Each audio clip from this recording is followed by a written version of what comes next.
12 minutes later, it reaches 4,200 meters, the point at which TWA 800 exploded.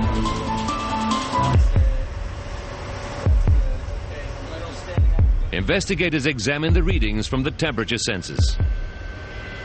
What they find horrifies them. The temperature in the center wing tank is 53 degrees Celsius, a full 17 degrees past the fuel's flash point. The test flight conclusively showed that the center wing tank had become flammable. To confirm that it could cause a blast strong enough to rupture the reinforced aluminium center wing tank, engineers build a 1/4 scale model. They fill it with jet fuel vapor. Then they ignite it.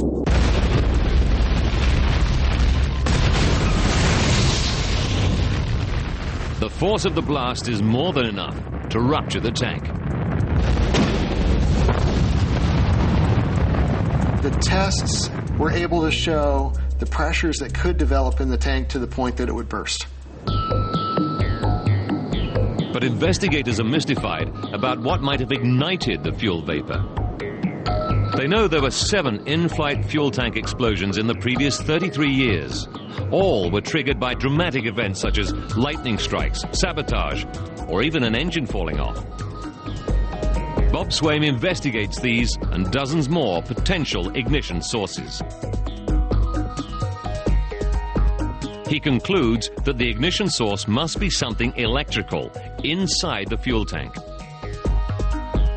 As we ruled out numerous potential ignition sources, what we came back to again and again was the wiring and the fuel quantity indication system.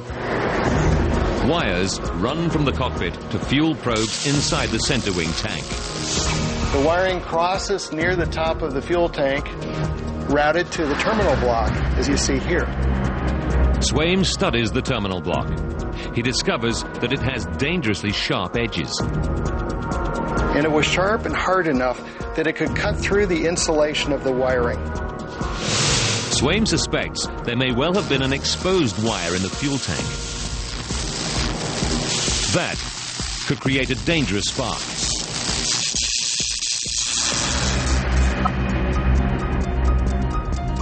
But there's a puzzle. The wires inside the fuel tank are designed to carry a very low voltage, too low to cause a spark. Swaim follows the fuel probe wires outside the fuel tank. Here they join high voltage wires for the cabin lights and other aircraft systems which run in bundles through the belly of the 25-year-old plane. He looks more closely at the surviving wiring on the crashed 747 and on other jumbo jets of a similar age and makes a disturbing discovery. We were shocked by the condition of the wiring we found. Swaim finds the remains of fluid spills and sharp metal shavings among the bundles of wire. He also finds chafed wires, wires repaired with tape, and even some with cracked insulation.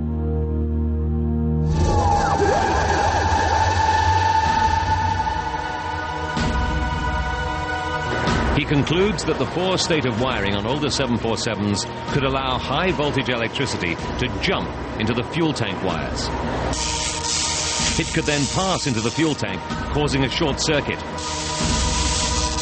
The resulting spark would ignite the fuel vapor.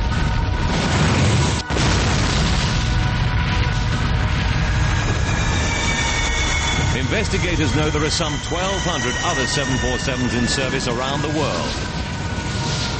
Any one of them could be flying with a fatal flaw, putting thousands of passengers in serious danger.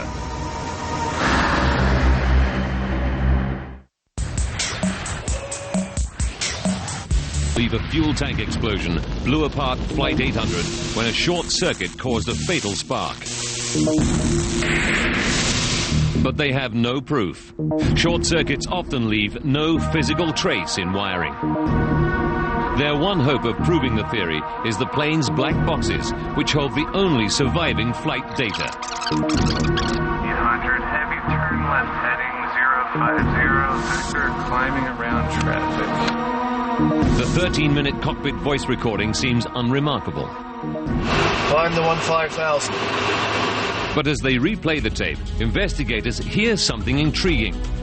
Just before the recording cuts off, there are two minuscule pauses. They're each just 2 microseconds long. But they're telltale signs of a momentary loss of power to the recorder. It's an astounding discovery. The pause in the recording backs the investigators' theory that there was a short circuit on Flight 800. And it could happen on any one of 1,200 other 747s in service around the world. It's the final piece of the puzzle. Investigators now know the probable chain of events that triggered the loss of TWA Flight 800. What tore apart a 300-ton jumbo jet just 12 minutes into a routine flight and left 230 passengers and crew seconds from disaster? 12.5 minutes to disaster. Flight 800 takes off. Air conditioners have been keeping passengers cool during the delay. But they've also heated the Jet A fuel in the center wing tank to flashpoint. It's now filled with almost 50 cubic meters of highly explosive fuel-air mix. The 747 is a flying bomb. 44 seconds to go. Climb the 15,000. Damaged wiring allows high voltage current to jump into wiring outside the center wing tank and run down into the tank. When the current reaches a section of bare wire, it jumps to